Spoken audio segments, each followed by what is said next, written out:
जय हिंद। कुछ दिन से क्लासेस बंद थी, अब फिर से शुरू करते हैं एक बार। तो पिछली क्लास में हमने देखा था अनुच्छेद 18 तक, जहां पर उपाधियों का अंत वहां तक बताया गया था। तो अनुच्छेद 18 14 से 18 तक था समानता का अधिकार। ठीक है। अब अ, अ, इसमें मौलिक अधिकार में दूसरा मौलिक अधिकार देखते हैं, स्वतंत्रता का अधिकार। स्वतंत्रता का अधिकार जो है संविधान में अनुच्छेद 19 से 22 तक दिया गया है। ठीक है। तो सबसे पहला स्वतंत्रता का अधिकार रहता है अनुच्छेद 19। अनुच्छेद 19 में जो है उसमें विभिन्न प्रकार के आपको स्वतंत्रता के अधिकार दिए गए हैं। ठीक है। जिसमें 6 प्रकार की प्रारंभ में था 7 प्रकार की, लेकिन जब संपत्ति के अधिकार को मूल अधिकार से हटाया गया तो अब ये कितने प्रकार के हो गए? 6 प्रकार के। ठीक है। तो 6 प्रकार के स्वतंत्रता के अधिकार हैं, जिससे क्या, और ये अधिकार क्या हैं? सिर्फ भारतीय नागरिकों को प्राप्त हैं। ये विदेशी नागरिक जो भारत में आते हैं उनको नहीं प्राप्त हैं। आप सबको पता है अनुच्छेद 15, 16, 19, 29 और 30 ये 5 मौलिक अधिकार हैं जो सिर्फ और सिर्फ भारतीय नागरिक को प्राप्त हैं। ठीक है। बाकी नागरिक जो हैं उनको ये अधिकार नहीं प्राप्त। ठीक है। जो विदेशी नागरिक भारत आते हैं उनको ये अधिकार नहीं प्राप्त है। ठीक है। तो शुरू करते हैं अनुच्छेद 1 के का से। ठीक है। अनुच्छेद 1 के का में है भाषण और अभिव्यक्ति की स्वतंत्रता, मतलब वाक और अभिव्यक्ति की स्वतंत्रता। मतलब क्या है कि बोलने की स्वतंत्रता है। ठीक है। अनुच्छेद 19 में बोलने की स्वतंत्रता के बारे में बताया गया है। ठीक। तो बोलने की स्वतंत्रता में क्या है कि व्यक्ति जो है वो अपने अंदर के विचारों को अभिव्यक्त कर सकता है। किस प्रकार अभिव्यक्त करेगा, इसके बारे में स्वतंत्रता दी गई है। ठीक है।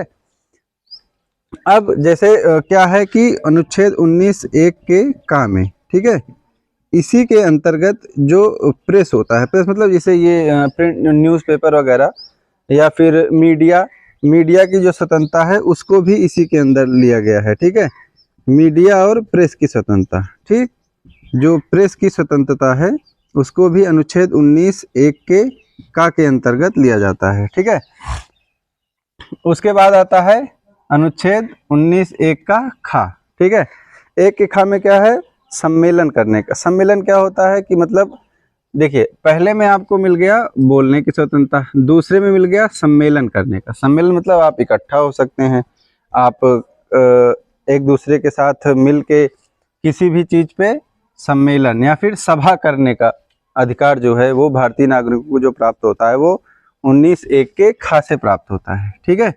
19 1 के खा से सभा करने का अधिकार। फिर 19 1 का गा आ जाता है, इसमें समिति बनाने का अधिकार है। समिति के साथ क्या क्या और आ जाता है? एक सहकारी समिति। ठीक है। सहकारी समिति बनाने का भी अधिकार जो है वो इसी अनुच्छेद के तहत प्राप्त होता है। ठीक।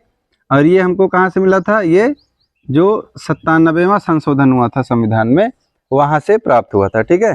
तो समिति और सहकारी समिति, समिति मतलब क्या होता है कि सोसाइटी जो होती है, ठीक है, 4-6 लोग मिलके रजिस्टर करवा लेते हैं, तो ऐसी कोई जो चीज़ें हैं, संस्था जैसे कोई हो गई, तो उसको बनाने का अधिकार कहाँ से प्राप्त होता है? 19 1 के गा से। ठीक है।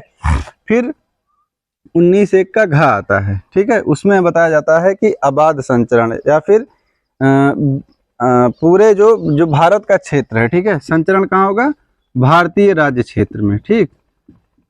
ठीक, भारतीय क्षेत्र में। अब ये नहीं है कि आप कहीं निकल गए विदेश और फिर वहाँ कह रहे हैं कि हमको तो अनुच्छेद से अबाध संचरण का अधिकार प्राप्त है, हम कहीं भी घूम लेंगे। तो उसके लिए आपको क्या वीज़ा लगता है, पासपोर्ट लगता है। भारत में क्या है? भारत में आप किसी भी राज्य में, 28 राज्य हैं, ठीक है, 8 केंद्र शासित हैं, इनमें से आप कहीं भी जाइए। ठीक है। किसी भी प्रदेश में आप विचरण कीजिए, आपको यहाँ पे क्या कोई अलग से वीज़ा, पासपोर्ट, इसकी सब की ज़रूरत नहीं होगी। ठीक है। आप कहीं भी विचरण कर सकते हैं। ठीक है। तो ये अधिकार आपको कहाँ से मिल जाएगा? अनुच्छेद 19 1 के घा से। ठीक है। 19 1 के घा से आपको ये अधिकार प्राप्त हो जाएगा कि आप भारतीय राज्य क्षेत्र के अंतर्गत किसी भी राज्य में, किसी भी केंद्र शासित प्रदेश में निर्बाध रूप से विचरण कर सकते हैं, घूम सकते हैं, आपको कोई रोक टोक नहीं होगी। ठीक है। ठीक। फिर आ जाएगा 19 1 का अंगा। ठीक है। इसमें है निवास करने का अधिकार। तो निवास करने का अधिकार कहाँ पे होगा? ये भी सेम भारतीय राज्य क्षेत्र में। ठीक है। भारतीय राज्य क्षेत्र में आप कहीं पर भी निवास कर सकते हैं। ठीक, जो 28 राज्य और 8 केंद्र शासित प्रदेश है उसमें आप कहीं भी निवास कर सकते हैं। ठीक है, पहले क्या था, जब अनुच्छेद 370 था तो जम्मू कश्मीर था। ठीक है, तो जम्मू कश्मीर इसमें अपवाद था कि मतलब जो भारतीय लोग हैं, जो मतलब एक तो राज्य हो गया जम्मू कश्मीर और बाकी जो राज्य हो गए, तो बाकी राज्य के लोग जम्मू कश्मीर में जाके निवास नहीं कर सकते थे। ठीक है, ठीक, निवास नहीं कर सकते थे, यहाँ पे जमीन नहीं ले सकते थे, उनकी जमीन की रजिस्ट्री नहीं हो सकती थी, क्योंकि क्या था, सबको पता है कि जब विलय हुआ था तो जम्मू कश्मीर में क्या था कि अलग से इनका संविधान होगा। ठीक है, तो अनुच्छेद 370 जब हटा दिया गया, अब जब हटा दिया गया तो अब कोई भी भारतीय जो है वो जम्मू कश्मीर में अपने जाके निवास कर सकता है या फिर जमीन ले सकता है, कोई भी चीज़ें हो सकती हैं। ठीक है, फिर आएगा अनुच्छेद 19(1) का छा। ठीक है, 19(1) की छा में क्या आ जाएगा, अब व्यक्ति जब अगर कहीं पे निवास कर रहा है तो उसके बाद उसको क्या है, व्यवसाय करने का है।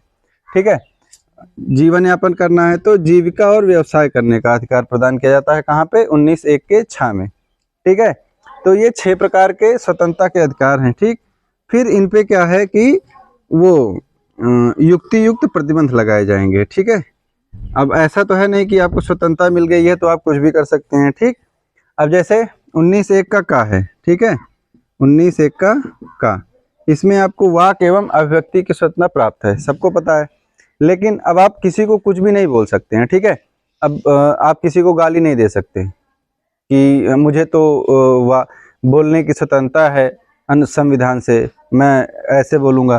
ठीक है, आप जैसे सुप्रीम कोर्ट है या फिर हाई कोर्ट है तो आप उसकी अवमानना नहीं कर सकते बोल के कि संविधान में अधिकार प्राप्त है कि कुछ भी बोला जा सकता है तो हम ये बोल देंगे। ठीक है, तो ये सब चीज़ें नहीं कर सकते। तो क्या हुआ, युक्ति युक्त प्रतिबंध लगाए जाते हैं, तो इसमें 19 के 2 से लगाया गया है। ठीक है, अनुच्छेद 19 का 2। ठीक है, इसी प्रकार 19(1) का जो खा है, ठीक, 19(1) के खा में क्या है, सम्मेलन करने का अधिकार। ठीक है, तो अब इसमें भी क्या है, 19 का 3।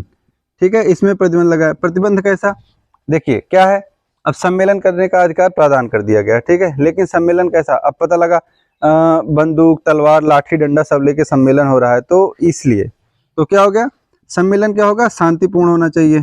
ठीक है, ठीक, हथियार रहित होना चाहिए। ठीक है, मतलब सम्मेलन में क्या है, हथियार का प्रयोग नहीं करेंगे। ठीक है, दूसरा क्या है, वो भारत की एकता अखंडता और संप्रभुता को नुकसान न पहुंचाए, ऐसा रहना चाहिए। तो जो क्या चीज़ें हैं कि युक्ति युक्त प्रतिबंध क्या है कि जो आपको संविधान से अधिकार प्रदान किया गया है उसको सीमित करने के लिए। ठीक है, उसको हम असीमित नहीं कर सकते हैं, उसका गलत प्रयोग ना हो, इसके लिए युक्ति युक्त प्रतिबंध लगाया जाता है। तो 19(1) के खा में अनुच्छेद 19 के 3 से युक्ति युक्त प्रतिबंध लगाया जाता है। ठीक है, फिर आ जाएगा 19(1) का गा। ठीक है, 19(1) के गा में क्या बताया गया है, समिति बनाने का या फिर सहकारी समितियां जो हैं उनको बनाने का अधिकार प्रदान किया जाता है।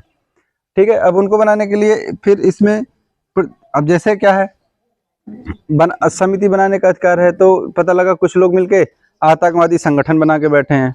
ठीक है, या फिर उग्रवादी संगठन बना के बैठे हैं और बताएंगे कि संविधान से अधिकार प्राप्त है, हम अपना संगठन बना सकते हैं, तो ये चीज़ें आप नहीं कर सकते। तो इसमें जो प्रतिबंध लगाया गया है वो 19 के 4 से लगाया गया है। ठीक है, 19 के 4 से। फिर आएगा 19(1) का घा और अंगा। ठीक है, ठीक, अब इसमें क्या है, आबाद संचरण का और निवास करने का अधिकार। ठीक है, तो आबाद संचरण और निवास। ठीक है, अब आबाद संचरण का क्या है, आपको भारतीय राज्य क्षेत्र में आबाद संचरण का अधिकार है। ठीक है, लेकिन क्या है कि कुछ क्षेत्र ऐसे हैं जहाँ पे हर आदमी नहीं जा सकता है। ठीक है, जैसे संसद भवन है। ठीक है, ठीक, भारत का संसद भवन है। ठीक है, अब वहाँ पे पता लगा आप घुस गए, फिर बोल रहे हैं कि नहीं आबाद संचरण का अधिकार है, हम कहीं भी जा सकते हैं। इसी तरह भारत के नीचे अंडमान निकोबार में एक सेंटिनल द्वीप है।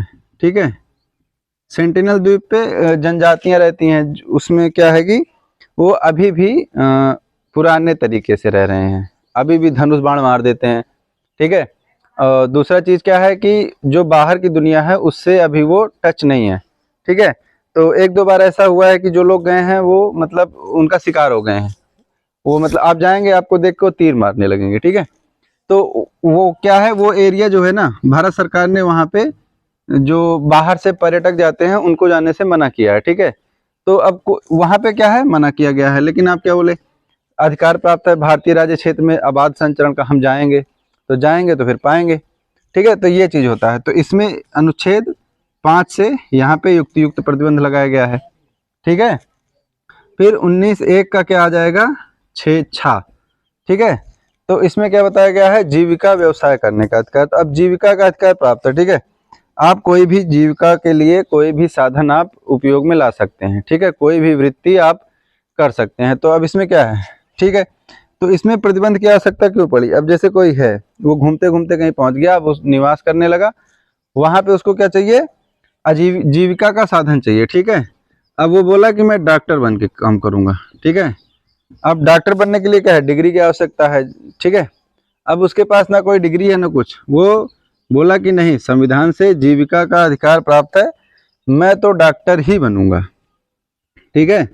इलाज करना शुरू करेगा, आदमी मरते जाएंगे, ठीक, तो प्रॉब्लम हो जाएगी। तो इसीलिए क्या बताया गया, अनुच्छेद इसमें 19 के 6 से 19 का 6 से युक्त युक्त प्रतिबंध लगाया गया है, ठीक है।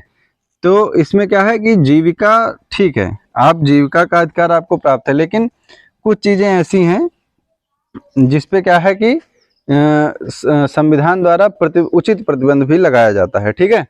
तो ये क्या था, स्वतंत्रता का अधिकार था अनुच्छेद 19। अनुच्छेद 19 में क्या है, 6 प्रकार की स्वतंत्रता दी गई है, जिसमें पहली है वाक और अभिव्यक्ति की स्वतंत्रता, दूसरी है सम्मेलन करने का अधिकार, तीसरी है समिति बनाने का अधिकार, चौथी है अबाध संचरण का अधिकार, पांचवी है निवास करने का अधिकार, और छठवीं है जीविका या फिर व्यवसाय करने का अधिकार, ठीक। ये 6 प्रकार की स्वतंत्रता अनुच्छेद 19 में दी गई है, और उसके बाद इन स्वतंत्रताओं पर युक्त प्रतिबंध भी लगाया गया है। तो अनुच्छेद 19 में 5-6 प्रकार के प्रतिबंध भी हैं, ठीक है, जो 19(2) से 19(6) तक हैं, ठीक है। तो ये आज की क्लास थी। अगर क्लास अच्छी लगी है तो चैनल को सब्सक्राइब कीजिए, वीडियो को लाइक कीजिए। Thank you.